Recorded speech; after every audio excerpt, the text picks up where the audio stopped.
Olá, meu amigo, minha amiga, sejam bem-vindos ao Classe dos Professores. É a sua lição em qualquer hora e lugar. Então vai lá, ó. Pegue sua Bíblia, pegue a sua lição e vem estudar com a gente.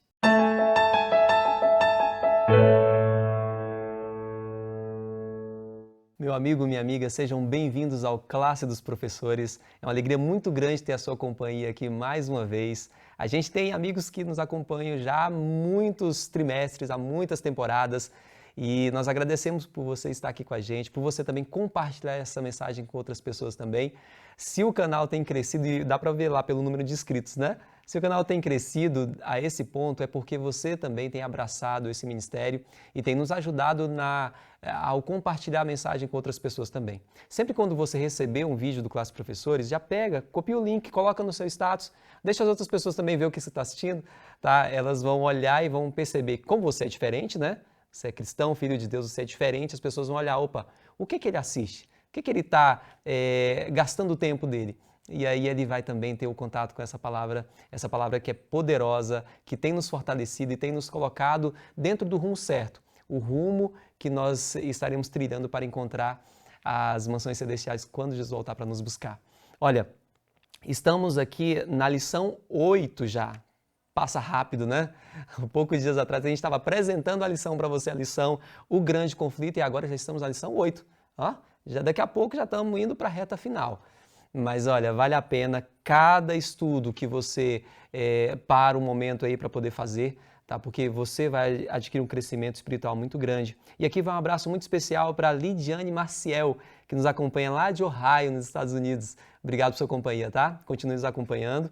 E Ozeni Fonseca também, um abraço muito especial, nos acompanha lá do Rio de Janeiro. Obrigado, viu, por ter vocês aqui com a gente. É uma alegria muito grande. E você que tem também feito os seus comentários aqui embaixo, você que tem colocado o seu pedido de oração, contado testemunhos, falado como que foi a sua experiência com a lição da semana, olha, é muito bom, viu, você fazer isso. Primeiro, por quê? Porque a gente cresce espiritualmente, a gente ora pelos pedidos. E segundo, de maneira indireta, mas que também é muito importante, o YouTube reconhece esse material aqui como sendo algo relevante. Ele percebe visualizações, número de likes, quantidade de inscritos e comentários também. Tudo isso é somado para que ele pegue esse material e divulgue para mais pessoas. Ok? Entendeu por que a gente fica pedindo aqui toda vez? Então faz isso aí agora mesmo, tá? Confere se você está inscrito no nosso canal, é importante, tá? Bom, iremos estudar aqui a lição 8, Luz do Santuário. E para começar a estudar, você que está chegando agora, que não estudou nenhuma vez, não sabe quem é que está aqui nos acompanhando, a gente inicia o trimestre e as pessoas nos acompanham até o final, né? Então, nós estivemos juntos na lição 2, na lição 5 e agora na lição 8, novamente juntos, né, Vanessa? Obrigado por sua companhia. Vanessa, que é lá da Igreja da Asa Norte, Brasília. Muito bom ter você aqui, Vanessa. Muito bom estar aqui. Um abraço a todos, tá? E ao lado da Vanessa tem o Alex. Alex da Igreja do Lago Sul, né? Bem-vindo, Alex, mais uma vez. Muito obrigado. E ao lado do Alex tem ali o Romeu. Romeu da Igreja Central de Brasília, que é sempre uma alegria ter você com a gente, Romeu. Sempre um prazer, muito bom estar por aqui. Obrigado, gente. Olha, pessoas iluminadas e usadas por Deus para juntos compartilharmos a palavra com você. Deixa eu aproveitar e fazer mais uma propagandinha que eu já fiz lá na lição 2, né? Alguns sábados atrás. É algo diferente. Tem gente aí que só lembra do cafezinho, né? Cafezinho, mas adventista não toma café, né? Então como o que é que a gente faz? Tem que ser a cevada, né? Cevada. Só que como é uma cevada adventista dos cientistas adventistas, então tem que ter um pouco de plutônio também. Podcast Cevada com Plutônio. Olha que legal. Lá no Spotify, ok? No YouTube também procura lá o canal Cientistas Adventistas, digita podcast Cevada com Plutônio. Olha, tem conteúdos super legais lá para você crescer o seu conhecimento não só de teologia, mas também de ciência, de assuntos atuais e de como isso impacta a nossa vida hoje em dia. Então, nos curte lá e nos segue lá também. Maravilha. Eu vou aproveitar também e vou também indicar um outro material para você, além do Cevada com Plutônio, viu? Você tem que ir lá e tem que aproveitar tudo aquilo que eles estão oferecendo para a gente. Mas olha, o pessoal da Igreja de Sobradinho DF, eles têm também desenvolvido um trabalho dentro do estudo da lição, tá? E olha, não existe concorrência, competição de nada aqui. Tem muitos canais que trabalham esse assunto da lição e eu até indico que você vá lá e aproveite, cresça espiritualmente, tá? É muito importante. E eu vou indicar para vocês aqui o Na Lição Podcast, lá de Sobradinho, tá? Então, vai lá, acompanhe também o trabalho deles e aproveite com esse material que eles estão disponibilizando para você e para que você também utilize para levar a mensagem para outras pessoas também. Bom, vamos fazer uma oração então? Vanessa, ora para a gente? Oremos então. Querido Deus, atua agora em nós, através da Tua palavra, tanto para quem está ouvindo quanto a nós que estamos falando. Tire de nós qualquer ruído que possa atrapalhar a nossa conversação contigo e a nossa compreensão contigo. Que o Senhor se faça presente através do seu Santo Espírito, tanto aqui e agora, neste momento conosco, quanto em cada lar que estará sendo transmitido essa palavra. Fique conosco, nos abençoe, por Jesus pedimos. Amém. Amém.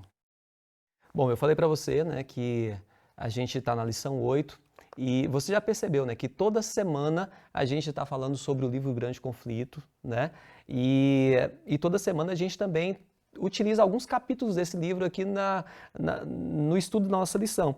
E nessa semana a gente vai utilizar os capítulos 22 e o 24, na verdade o capítulo 22, 23, 24, e depois você pula lá para o capítulo 28, tá? Livro O Grande Conflito. Como é que eu faço para encontrar esse livro? Se você não tem ainda, você pode acessar cpb.com.br, você vai conseguir adquirir esse livro para você, tá? E quando você fizer isso, já aproveita e faça a sua assinatura da lição da próxima semana. Já estamos na lição 8, né? Então, você já pode até fazer a sua assinatura para não perder nenhum momento. Ela vai chegar na sua casa, vai chegar aí com praticamente um mês de antecedência, tá? E fica até mais barato a assinatura, tá? Se você comprar uma por uma, ou seja, são 4 lições. Agora, se você fizer assinatura, você vai pagar praticamente por 3 lições e ganhar 4. Então, é bem mais interessante. E se alguém está precisando do livro Grande Conflito que não recebeu ainda, não tem, você pode baixar gratuitamente. Olha aí a dica, gente. Dica de ouro. Dica de ouro aí, tá? Mas você tem que comprar o livro, tá? Você baixa o aplicativo, depois compra o livro. Você está ajudando a divulgar esse trabalho aí também para mais pessoas.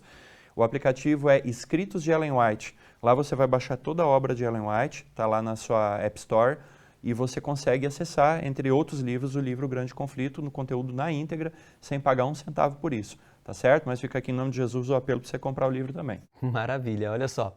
Verso para memorizar. Você já percebeu que toda semana a gente tem um verso diferente, né?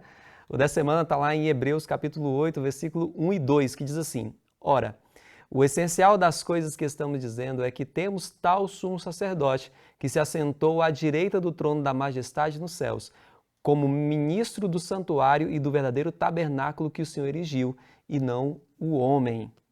Bom, na lição dessa semana, gente, a gente começa falando sobre 70 semanas, 2.300 dias. A lição apresenta também um personagem histórico chamado Guilherme Milley e como que ele interpretou essas profecias, né? Qual foi a conclusão que ele chegou disso tudo. Os cálculos estavam corretos. Guilherme Milley, ele tinha dados, ele conhecia os métodos, ele descobriu o ponto de partida e finalmente chegou a uma data da purificação do santuário. Rômulo, eu te pergunto, afinal de contas, qual que é o santuário que a profecia estava falando? Essa é uma pergunta chave, né? E é uma pergunta intrigante, especialmente para quem vivia o ano de 1844. Isso. Porque a gente tinha ali uma interpretação profética correta quanto ao tempo, mas errada com relação ao local, ao evento em si, né? Que se imaginava esse santuário como sendo a terra. Então a profecia apontaria para a volta de Jesus. Até porque eles tinham na mente o que está escrito lá no Antigo Testamento, né? Exatamente, tinha um santuário ali, exatamente. Né? Mas aquele santuário ele já não existia mais, até porque aquele santuário ele era tipo uma maquete, né? Ele era uma tentativa de expressão de um santuário, na verdade, celestial. E aqui a gente percebe então a diferença dessa interpretação, porque essa purificação do santuário não se referia ao santuário terrestre, que nem sequer existiria mais em 1844, mas ao santuário celestial. E essa pergunta ela é embrionária do movimento adventista, antes até que fosse do 7º dia, né? Mas até uma das coisas, te complementando, uma das coisas que faz com que a gente caia nesse erro de procurar o santuário terrestre é porque nós viemos de uma cosmovisão grega de que o espiritual, o santuário celestial e o santuário terrestre, como se pudéssemos dividir, isso não vem de uma visão bíblica da mortalidade da alma, e sim da imortalidade da alma, de que, poxa, peraí, se eu sou só um espírito e vou para o santuário celestial, deu uma confusão aí nos conceitos pela nossa formação grega. Exatamente. Aconteceu essa confusão, vamos dizer, e que ainda acontece hoje, desculpa só ter entrado aqui, é só por conta disso, que o santuário celestial e o santuário terrestre, ele às vezes ele é mal compreendido e não interpretado porque nós fomos criados e educados numa cultura grega, que nós somos herança grega, filosoficamente falando e talvez culturalmente falando. Isso fica difícil para a gente compreender o que é a Bíblia, porque a Bíblia não é grega. Exatamente. A Bíblia é Deus, acima de todas as coisas. Claro, claro. E essa interpretação com relação ao verdadeiro santuário nos faz esclarecer várias coisas em relação à origem da Igreja Adventista, do que muitas pessoas muitas vezes pensam assim, esse movimento é alguém que vem marcando a volta de Jesus há muito tempo e tal, e continua nessa. Mas, na verdade, essa interpretação lá nas origens já foi logo ajustada e esse movimento cresceu exponencialmente e chegou a tudo que temos hoje, né? Então, é muito importante essa compreensão já de início aqui, para esse estudo dessa lição, para a gente compreender no total, como a Vanessa falou, né? Entender essa cosmovisão mais ampla para a gente entender a lição sobre o santuário. Eu sei que tem muitos adventistas nos acompanhando, mas também tem pessoas que não são adventistas, que estão assistindo nosso Exatamente. canal. E aí, talvez uma vez ou outra você já ouviu falar que os adventistas marcaram a volta de Jesus. Na verdade, não existia nem adventistas naquela época, né? Sim. Então, Não adventistas do sétimo dia, Exato. né? Existia o movimento adventista milerita, né? Que era precursor da Igreja Adventista. Exatamente, e foi a partir de tudo isso, e depois com muito estudo, é que foi se formando um grupo de pessoas, e aí hoje temos a Igreja Adventista. Mas a gente até entende que é cumprimento profético também, o surgimento dessa igreja, né? E o desapontamento também é cumprimento profético. Exatamente. Também. Vanessa, tem uma expressão aqui na lição, eu vou pedir para você explicar para a gente que expressão é essa, do que se trata. O tal do Yom Kippur, né? E já me fala também, por que esse momento é tão importante para o povo de Israel? O Yom Kippur era o dia da expiação, um dia específico onde todo o povo tinha que ir ao santuário, né? Se aproximar do santuário, e aí ali ele ia fazer a expiação de todos os pecados, onde ele jejuava e tal. Vou tentar explicar de uma forma didática aqui, porque como professora eu preciso me explicar assim. É como se fosse o dia de você perceber todos os seus erros, você fazer uma autoavaliação de você mesmo. Enquanto isso, um líder espiritual estava lá intercedendo por você, pedindo por você, mas tinha que envolver uma coisa, porque aonde há pecado, existe o salário do pecado é a morte. Precisava, então, a morte de um animal ou a morte de alguém para interceder por aquele pecado, por aqueles pecados, né? Então, existia também no Yom Kippur a ideia também de pegar o bode que era chamado Azazel, né? Que era retirado também, que ele não entrava no santuário, ele era retirado de tudo, ia para um outro canto, como se fosse, vamos retirar essa influência de nós aqui e vamos nos purificar. Estou tentando explicar de uma maneira didática, talvez muito simplista, talvez não alcance tudo o que eu precise. Mas eu preciso que você estude um pouquinho mais aprofundado, mas que tenha uma visão seguinte. Naquela época era extremamente importante para ter aquele marco. As pessoas precisam disso, sabe? De simbologias, marcos, para a gente poder ter desenvolvimento. E assim também o Yom Kippur era como se fosse aquele marco, aquele dia específico que eu tiro tudo de pecado, eu renovo, faço a expiação, que se chama, né, expiação dos pecados, ou uma autoavaliação, e confesso isso, peço perdão, sou perdoado e agora eu vou seguir. E era assim que acontecia o Yom Kippur, lá no antigo do povo de Israel, certo? Mas e para nós hoje? Acontece o Yom Kippur todos os dias. Opa, como assim, Vanessa? Todos os dias, desde que Jesus morreu na cruz, nós temos a liberdade de chegar ao sumo sacerdote, que está no santuário celestial, e pedir para ele que nos traga essa autoconsciência, ou seja, essa autoavaliação, para que ele nos afaste do pecado, das impurezas, das coisas ruins que a gente faz e nos aproximemos da santidade. E aí, fala, mas Vanessa, e agora? O salário do pecado não é a morte? Mas Jesus morreu e agora ele tanto foi o sacrifício quanto ele é o sacerdote. Ele já faz os dois papéis neste momento. E por isso, eu preciso de um dia simbólico para isso, Vanessa. Eu preciso esperar um dia do ano ou um dia da minha vida para isso? É só na hora do batismo ou só na hora de uma santa ceia?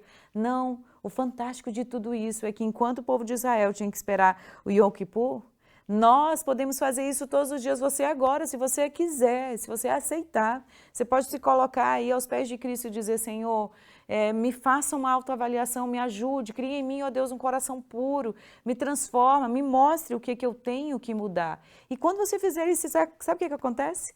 Já tem a morte, já tem o sacerdote, já tem tudo, e Yom Kippur acontece para você agora, de uma forma até individual, não mais como um povo, porque agora nós temos também essa liberdade, porque Deus cuida tão bem da gente, que Ele, além de cuidar do seu povo de forma coletiva, Ele cuida no individual.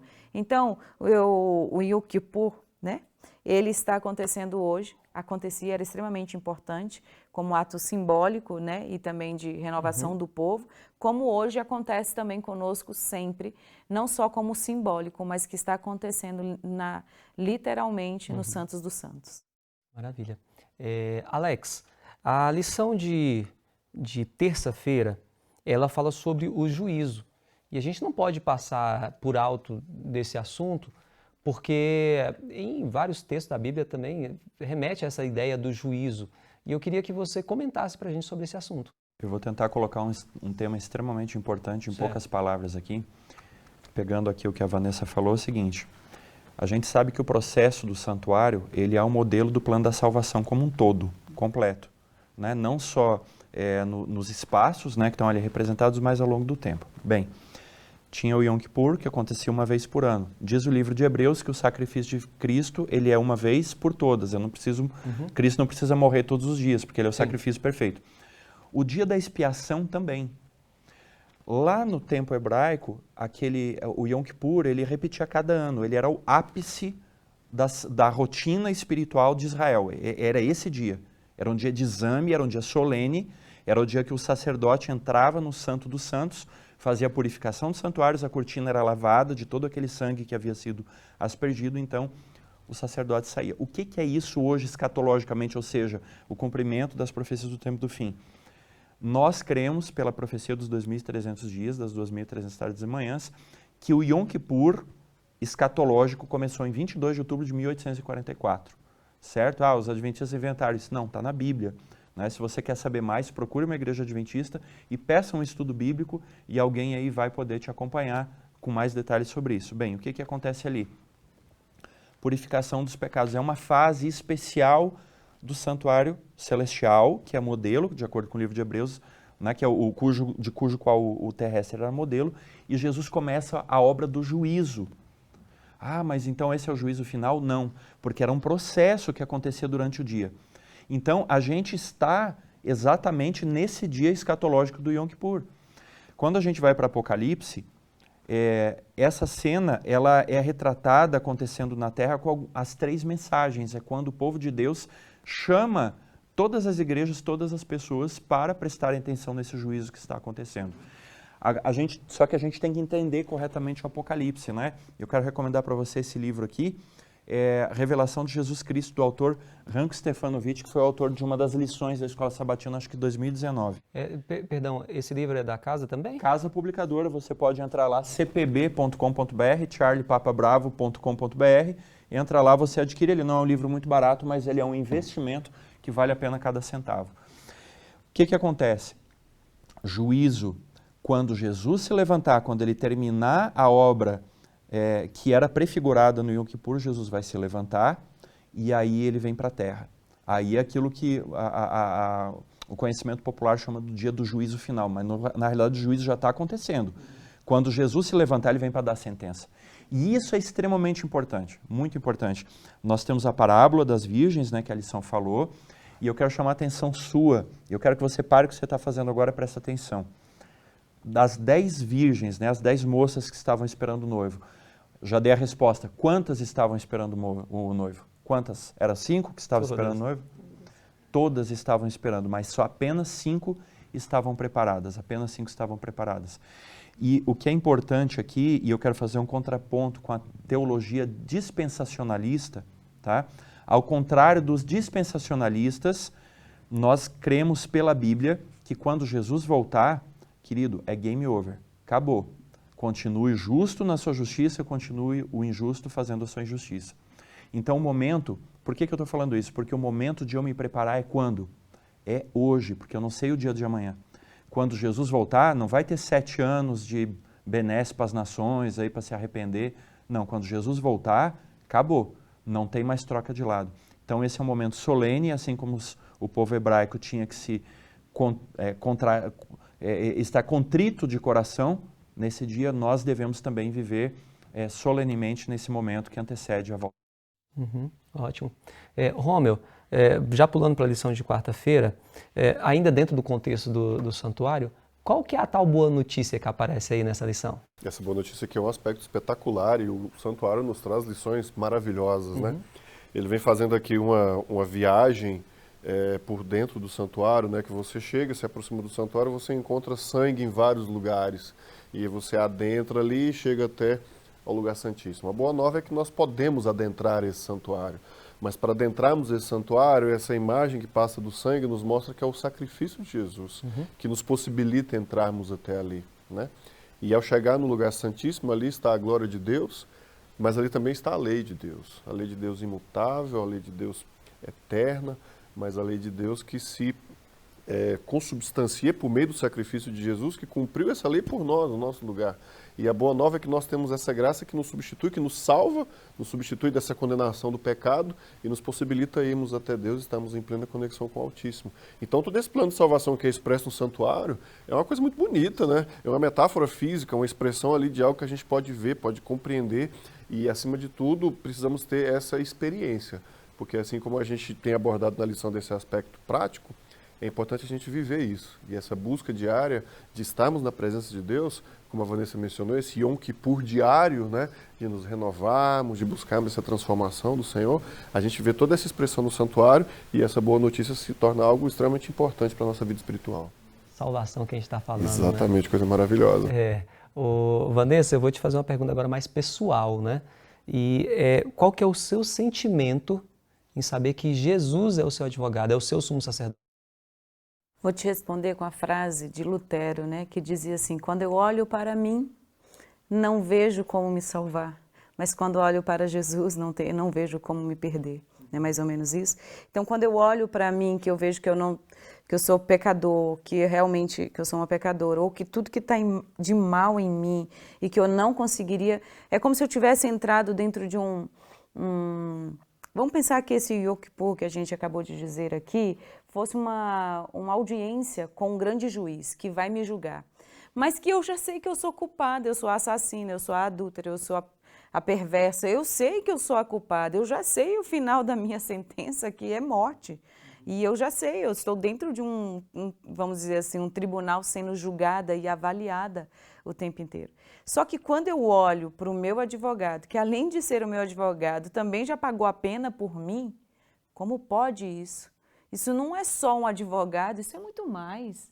É muito grande. E ao mesmo tempo que eu vejo a sensação, eu estou tentando me imaginar, como você pediu para eu pensar nisso no individual, ou seja, no meu pessoal, sim, eu tento me imaginar numa cena onde eu sou a culpada, eu tenho certeza da minha culpa, eu sei o que eu fiz, mas eu tenho um advogado que ao mesmo tempo que ele pagou a pena por mim, ele está me defendendo, mas também esse período não é um dia, como era o Yom Kippur, que era um dia só. Um dia só, que mesmo que simbólico, mesmo que materializando ali a concretude do que é esse grande conflito, é como se fosse uma eterna, vamos dizer assim, eterna não, no tempo Kairos, que é o tempo oportuno, é um tempo que não é medido, no tempo Kairos está acontecendo essa audiência, como se Deus estivesse esperando os meus processos acontecer. Só que aí, essa audiência lá no tempo de Israel, acontecia num tempo que tinha um tempo determinado, que era o Cronos, né? Que acontecia dentro de um relógio, de uma determinada margem de tempo. Hoje a gente não tem esse tempo pré-estabelecido porque ele é uma constante. É um Kairos acontecendo de ter a oportunidade. Hoje é o tempo. Hoje é agora. A audiência está acontecendo agora para mim. E é agora que ele morre por mim, é agora que ele cumpre a minha sentença e é agora que ele também me defende diante dessa sentença, dizendo: ei, eu já paguei a sentença dela, então ela está liberada. Então eu estou vivendo num tempo Kairos, que é o tempo oportuno, é o tempo de hoje. Eu não tenho que esperar um dia X para eu tomar uma decisão, um dia Y para que Jesus vai lá. Não, ele já está fazendo. A ideia de devir, que é a ideia de tornar-se naquele tempo, certo? E não uma ideia só de porvir. O porvir é o juízo final que que a gente diz, né? Ou seja, ao retorno de Jesus, eu já tenho certeza do porvir e eu já tenho certeza dos meus pecados passados. Então, o devir é o meu Yom Kippur, ou seja, é a minha oportunidade de receber Jesus e permitir que Ele pague a minha sentença. É basicamente isso. Olha, Jesus ele nos faz uma proposta, né? Ele fez já e continua fazendo todo dia uma proposta de relacionamento conosco, né? Ele pede para nós nos relacionarmos com Ele quer criar esse vínculo de intimidade, Ele quer que a gente tenha esse envolvimento diário com Ele. E Ele, que está propondo tudo isso, é o mesmo que vai dar a sentença, que está intercedendo por nós, esse mesmo que busca esse relacionamento íntimo com a gente, né? Isso é bem interessante. Alex, pega tudo isso, junta tudo aí, faz uma mistura legal aí e finaliza esse tema pra gente. Bem rapidinho.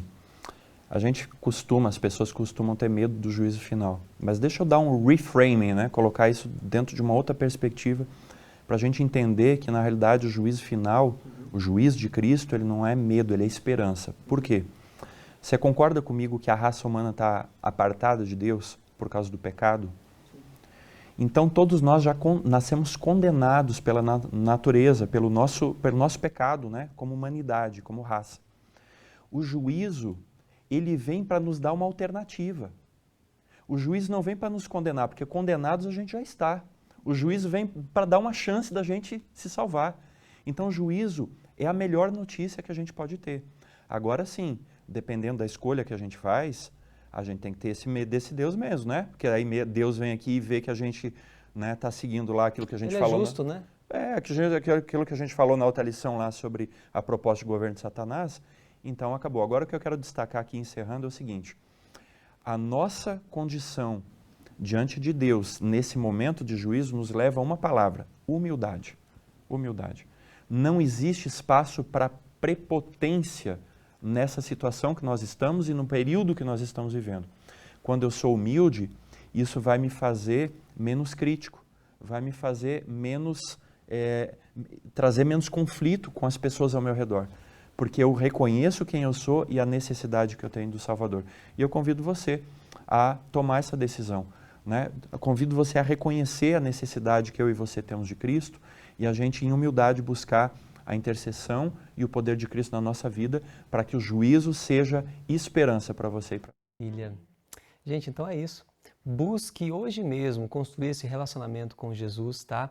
Eu tenho certeza que a sua vida vai ser muito melhor, tá? Eu sei que você também vem sofrendo aí, paralelo a esse grande conflito que a gente está estudando, um conflito também na sua casa, no seu trabalho, na sua família, né? Enfim, escola, faculdade, no meio onde você vive.